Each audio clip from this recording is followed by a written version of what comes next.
Welcome dear students हम class 10th की English book आपके साथ डिस्कस कर रहे हैं। सबसे पहले हम प्रोज सेक्शन पढ़ रहे हैं। प्रोज सेक्शन में हमने द सर्मन एट बनारस तक पढ़ा। उसके टेक्स्ट बुक के जो क्वेश्चंस थे वो भी आपके साथ डिस्कस किए और पिछले लेक्चर में हमने लैंग्वेज वर्क में जो मॉडल्स हैं यानी मॉडल एक्सिलरीज वही हमने आपके साथ पढ़े सीखे। और आज के लेक्चर में हम रिलेटिव क्लास पढ़ेंगे। सबसे पहले है रिलेटिव क्लास। रिलेटिव क्लास क्या होता है ये हमारे लिए जानना जरूरी है। जैसा कि यहाँ पे लिखा है look at the following sentence, नीचे दी हुई सेंटेंस को देखिए या मदर जजेल जुमले को देखिए। तो जो ये नीचे दिया हुआ जुमला है ये सेंटेंस है, इसमें एक the girl who was sleeping was punished. तो यहाँ पे हु वाज स्लीपिंग ये रिलेटिव क्लास है। रिलेटिव क्लास क्यों है? क्योंकि जो ये यहाँ पे अंडरलाइन पार्ट है ये एक छोटा सा सेंटेंस है। अब रिलेटिव क्लास क्या होता है? रिलेटिव क्लास एक छोटा सा सेंटेंस होता है जो एक बड़े सेंटेंस को बनाता है और इसका एक अपना ही अलग सब्जेक्ट भी होता है और प्रेडिकेट भी होता है। जैसे कि हु वाज स्लीपिंग एक छोटा सा सेंटेंस है, इसका एक अपना सब्जेक्ट भी है, हु सब्जेक्ट है और स्लीपिंग ये प्रेडिकेट है। यानी सब्जेक्ट बोलते हैं काम करने वाले को और प्रेडिकेट बोलते हैं उसके बारे में जो खबर दी गई हो, यानी सब्जेक्ट के बारे में जो खबर दी गई हो उसे हम प्रेडिकेट बोलते हैं। तो इसके बारे में यहाँ पे खबर दी गई है कि लड़की सो रही है, the girl who was sleeping. In the above sentence the underlined part is a relative class। यानी ऊपर दी हुई सेंटेंस में जो अंडरलाइंड पार्ट है ये रिलेटिव क्लास है। एज वी नो, जैसे कि हम जानते हैं, ए clause is a smaller sentence. एक क्लास छोटा सा जुमला होता है which forms a part of longer sentence, जो बड़े सेंटेंस को बनाता है। एंड हैज अ सब्जेक्ट, और इसका एक सब्जेक्ट होता है और एक प्रेडिकेट भी होता है ऑफ इट्स ओन, यानी इसका अपना होता है। इस छोटे से सेंटेंस का अपना एक सब्जेक्ट भी होता है और इसका एक प्रेडिकेट भी होता है। A relative clause is a part of sentence which tells us which person or thing or what kind of person or thing। यानी relative clause जो होता है ये एक सेंटेंस का हिस्सा होता है जो हमें बताता है कि कौन सा शख्स या चीज, और what kind of person or thing, या किस किस्म का शख्स या चीज। The speaker means, in other words, दूसरे लफ्जों में हम ये भी कह सकते हैं a relative clause gives us extra information about the subject or object। यानी relative clause हमें एक्स्ट्रा इंफॉर्मेशन देता है, यानी एक्स्ट्रा जानकारी देता है सब्जेक्ट के बारे में या ऑब्जेक्ट के बारे में। तो अब हम नेक्स्ट पेज पे आते हैं, यानी page number 44।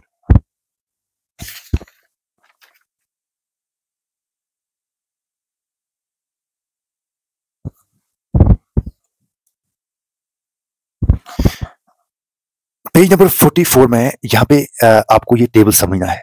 The following relative pronouns are used in relative clause. यानी जो ये रिलेटिव प्रोनाउन्स हैं नीचे दिए हुए इस टेबल में ये इस्तेमाल होते हैं रिलेटिव क्लॉज में। यहाँ पे सबसे पहले केस यानी सब्जेक्टिव ऑब्लिक नॉमिनेटिव, उसके बाद है ऑब्जेक्टिव, उसके बाद है पोजेसिव।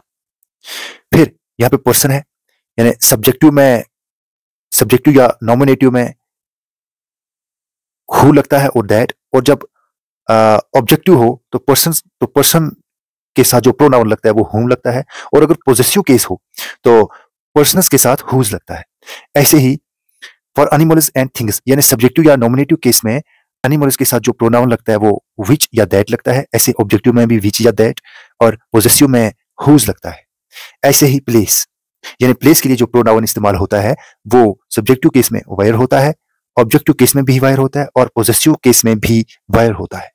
ऐसे ही जो टाइम के लिए प्रोनाउन इस्तेमाल होगा यहाँ पे सब्जेक्टिव के लिए भी व्हेन होता है, ऑब्जेक्टिव के लिए भी व्हेन होता है और पोजेसिव के लिए भी। ऐसे रीजन के लिए वाई और व्हाट होता है सब्जेक्टिव केस में, ऑब्जेक्टिव केस में भी सेम, और पोजेसिव केस में भी ऐसे ही, यानी सेम वाई और व्हाट ही इस्तेमाल होगा, और एक्स्ट्रा यानी और भी कुछ। Now study some more examples. तो चलो हम कुछ और एग्जांपल्स को पढ़ते हैं। The article is about a boy who, या दैट, हु भी लगा सकते हो या दैट भी लगा सकते हो क्योंकि ये सब्जेक्टिव केस में है। Run away from home, number second. The bus which oblique that, विच भी लगा सकते हो या दैट क्योंकि ये बस है, बस चीज है, तो चीज के लिए थिंग है कोई, थिंग्स के लिए और एनिमल्स के लिए विच या दैट लगता है। विच और that goes to airport runs away और, ये प्रोनाउंस है, यानी जो ये रिलेटिव प्रोनाउंस हैं जो रिलेटिव क्लास में इस्तेमाल होते हैं। ऐसे ही ये ऑब्जेक्टिव केस है, he is a person whom we meet last Sunday। ऐसे ही I know the women whose child, यहाँ पे ये पोजेसिव केस है, यानी किसी का बच्चा, यानी whose child, तो पोजेसिव आ गया। अब नंबर 5 है, let us again go to the place where we first met. तो यहाँ प्लेस के लिए जो रिलेटिव प्रोनाउन इस्तेमाल हुआ वो वेयर हुआ। ऐसे ही I will never forget the year when I was appointed as teacher, यानी यहाँ पे टाइम है, ईयर टाइम होता है, और यहाँ पे ईयर के लिए जो प्रोनाउन इस्तेमाल हुआ वो व्हेन हुआ। What are those marks which are on your shirt, तो यहाँ पे दोज है, और पोजेसिव केस में हम दोज इस्तेमाल करते हैं। दे whom God's love die young, यानी यहाँ पर whom इस्तेमाल किया हमने, यानी ये ऑब्जेक्टिव केस है, और ऑब्जेक्टिव केस में हम whom इस्तेमाल करते हैं। तो अब नीचे आइए, now join the given pairs of sentences bye changing one of the pairs into a relative clause. One has been done as an example. तो यहाँ पे कहता है कि जो नीचे हुए ये सेंटेंसेस हैं, ये दो सेंटेंसेस हैं। पेयर ऑफ सेंटेंसेस का मतलब होता है सेंटेंसेस के जोड़े, पेयर्स बोलते हैं जोड़ों को, यानी सेंटेंसेस के जोड़े हैं यहाँ पे बहुत सारे। तो इनमें से आपको क्या करना है, एक एक सेंटेंस का जो पेयर है ये आपने जोड़ना है रिलेटिव क्लॉज इस्तेमाल करके, यानी एक ही इनका सेंटेंस आपने बनाना है। और एक मिसाल के तौर पर एक जो है ये पहले ही जोड़ के रखा हुआ है ताकि आसानी हो जाए।